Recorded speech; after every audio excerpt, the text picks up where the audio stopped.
Hello everyone, this is Bill Griffin. Welcome to Different Take Podcast. If you like this content, please subscribe, like, share, comment. Really appreciate you watching.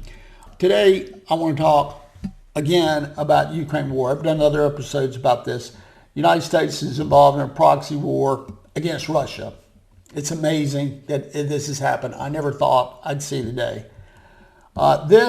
What I want to show you is an interview that former Defense Secretary Mark Esper did with Bloomberg. You can find this on YouTube. It's called Ukraine Needs to Go on a Counteroffensive. I found this very interesting. He says a lot of contradictory things. There's 4 different clips here I would like to show you. Here's the first one. The reports are that the Russians really are pressing the Ukrainians quite badly in the east. What do the Ukrainians need to try to resist this, if not to actually go on the counteroffensive? Well, first of all, David, you're right. They are pushing hard in the east, in the Donbass, particularly in a town called Bakhmut, which most would say doesn't have much military significance, but would be politically significant for Putin to seize a city of the size of Bakhmut. As such, I think it's important that Ukraine continue to marshal its forces, not get drawn into this attrition warfare that Russia likes to prosecute in Ukraine, but instead begin assembling, as I'm sure they have been, and organizing their troops for a counteroffensive. Once the weather opens up, the ground hardens a little bit, dries up a little bit, and hopefully by that time we would have a sufficient number of armored personnel carriers and tanks in order to prosecute that type of large-scale maneuver warfare. So he says Russians are pushing, Mark Esper says Russians are pushing quite hard, badly in the east, but the lines have not moved if you follow this at all. Russia's captured some territory in the east called the Donbass region, some territory in the south. They really haven't moved. That was the area that they said that they, that was their people, the Russian people there were getting abused and bombed, and they've been at war in some way or other for the last 8 years. So Russia is saying that's the territory that we wanted to take, and they did. General Mark Milley, the chairman of Joint Chiefs of Staff, said it would be very difficult to eject Russia from Ukraine this year. He said that's just a few weeks ago. This is February 6, 23 as I do this. This interview appeared just a few days ago. This is a contradictory thing. He says, Bakhmut has no military significance, yet Russia is prosecuting a war of attrition. Well, as I said, the lines haven't moved, but Ukraine should not get drawn into this war of attrition. But that implies to me that they have, and that's what the reports are, that they're attempting to hold this, and at this point they're very desperate to do so. And I saw today that it looks like they're pulling out, and they don't have their best troops there. They're using them to hold Bakhmut, my understanding. Mark Esper doesn't go into this, but it sounds like this may fall. Ukraine does not report their casualties.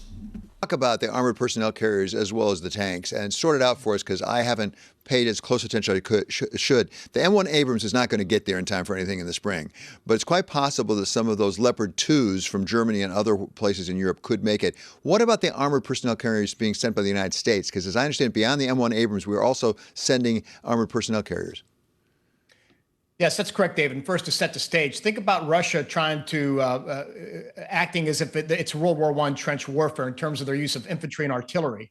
And what Ukraine needs to do is behave as if we're fighting the U.S. Army in World War II, where it was known for large armed movements, armored forces.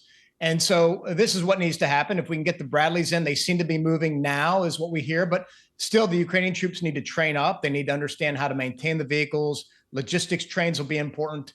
They're getting vehicles as well from other countries, but you really need the tanks as the tip of that spear to punch through Russian lines, supported by armored personnel carriers that carry infantry troops. So it's all has to be orchestrated, and that will take time to deploy the vehicles, to train on them, to maintain them, and so forth. And I'm afraid that once again, we're behind the curve when it comes to. So he says behind the curve. The moderators ask, well, what does this mean? Does it mean they're going to get there too late to defend Ukraine? Because they're talking about a counteroffensive, some massive, large-scale counteroffensive, which Mark Esper in the first clip used the word hopefully prosecute a large-scale offensive.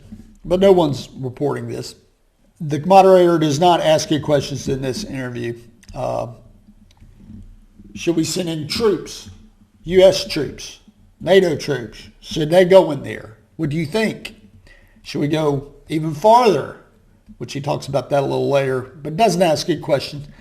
Mark Esper talks about sending in more equipment there. But the moderator doesn't ask what are the limits.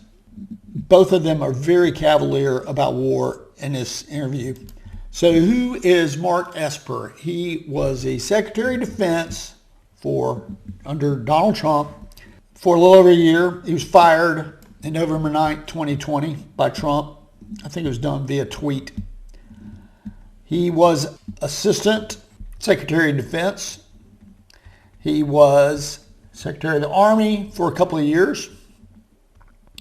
And he saw combat in the Gulf War. So you think somebody that saw combat in the Gulf War wouldn't be so casual about the United States involvement in war. But here's the interesting thing. He was hired as Vice President of Government Relations at defense contractor Raytheon in July 2010. According to Wikipedia, Esper was recognized as a top corporate lobbyist by the Hill in 2015 and 2016. And Esper's departure from Raytheon included a deferred compensation package after 2022 based partly on Raytheon's stock price. Raytheon, defense contractor. He was also, after 2022, I should say, he gets deferred compensation. So, it is 2023. And he's in favor of war and more war and sending war material, which will have to be replaced by the United States government after the Russians possibly destroy it. But of course, the moderator doesn't mention his business connection with Raytheon. This is the third clip. Timing. My sense, and you know this far better than I do, is that if you go back to World War II with the tank warfare, air cover was terribly important. So that brings me to the question of air cover and fixed-wing aircraft. Can the Ukrainians accomplish what they need to without air cover, and do we need to be sending fixed-wing aircraft? And by me, I mean the United States, Germany, somebody. They probably can. It would depend on the state of Russian air capability, whether they have air superiority. Could they, for example, could the Russians use their aircraft to disrupt an armored offensive? The answer is probably yes. And so that's why Ukraine getting advanced fighters as well is important. You need, first of all, to be able to clear the skies of Russian aircraft that could disrupt your attack. But secondly, you want to use strike aircraft to hit ground targets as part of your offensive. So for those two reasons, it's important that we really push to deliver F-16s and sooner rather than later. Those systems as well will take months to deliver, train, be prepared to support, so forth and so on. Again, behind the curtain. So I interpret what he said is that Ukraine can probably mount a counteroffensive even if they don't have air superiority. It will just fail. But they can probably do it. That's the way I interpret that, because he says the Russian Air Force has superiority and the tanks are going to get destroyed. That's what I'm hearing him say, that's what will probably happen. Unless we do what he would like to see happen, is we send F-16s, and then again, he says, we're behind the curve. But again, the moderator does not say, whoa, wait a minute. What are the Ukraine casualties? Does this really make sense? If we don't send personnel to operate this equipment to fight the war, because Ukrainians, may not be enough of them left to prosecute the war. Equipment doesn't do much good if you don't have an actual army made up of human beings. So when he says behind the curve, the moderator does not press him. He doesn't. He pretends as if there is no limits, and it's a given that there's no limits. So he doesn't ask what the limits are. That's my opinion. Here's the last clip I want to play for you. Mr. Secretary, I want to bring China into this because the Secretary General of NATO did himself, Jens Stoltenberg, said recently, just in the last couple of days, China is really paying very close attention to Ukraine. In what sense are they? What are they learning from watching what's going on in Ukraine? Well, I hope Xi Jinping is learning that he shouldn't trust what his commanders promise, because that's exactly what happened to Vladimir Putin when they told him he'd seize Kyiv in a few days. But that's number one. Number two, I think you got to be very concerned about the ability of a motivated, determined, brave population like Ukraine being able to defeat a larger neighbor. And I think that's what Xi Jinping needs to consider when he looks at Taiwan. So former Defense Secretary Mark Esper says he knows, it's unequivocal, he knows what advice Putin received from his military advisors. That does not make sense to me that he would know. That may have been the advice that Putin got. I don't think so. Last year, these hostilities began in a big way, February 24th, 2022. 100,000 troops. That doesn't sound like enough troops to take over Ukraine. But he contends the military advisors for Putin told him that it would be a cakewalk. That's what I took from that. This entire interview is full of ifs, and we're going to be too late.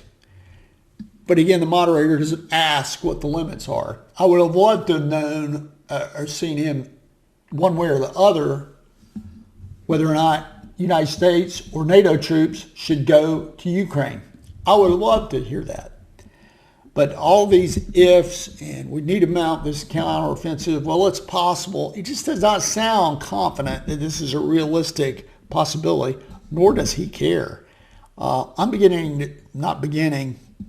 It seems obvious to me from the get-go, and I wasn't sure at the get-go, but looking back and now, our government and media could care less about the country of Ukraine. This is all about trying to destabilize or hurt Russia instead of trying to coexist peacefully. That's what it sounds like to me. And this gentleman sounds like a total lunatic because, as again, you'd think somebody that saw combat would be very loath for the United States to be involved in a war with Russia or a war of any sort. War is a horrible thing. Thank God I never had to participate in it. I did serve in the Army, but the videos are unimaginable horrors, lots of death. The United States government, the media seem full board on this, and if it doesn't go the way that they think that it's going to go, I just can't imagine how they're going to explain this in a way that people will buy. So that's my episode today. I think bottom line is Mark Esper, he sounds like a lunatic. And it's not a surprise that Donald Trump fired him. Well, I should also say that there were a lot of warmongers that I believe Donald Trump inherited, or maybe he was naive and didn't realize, for example, John Bolton. It's a terrible hire because Donald Trump, for whatever you think about him, was for 4 years, the United States did not get into these foreign entanglements. I don't think this war with Ukraine would have happened, or at least with Donald Trump, because I don't think he would have supported this massive amount of American resources going to Ukraine to fight what looks like a losing battle.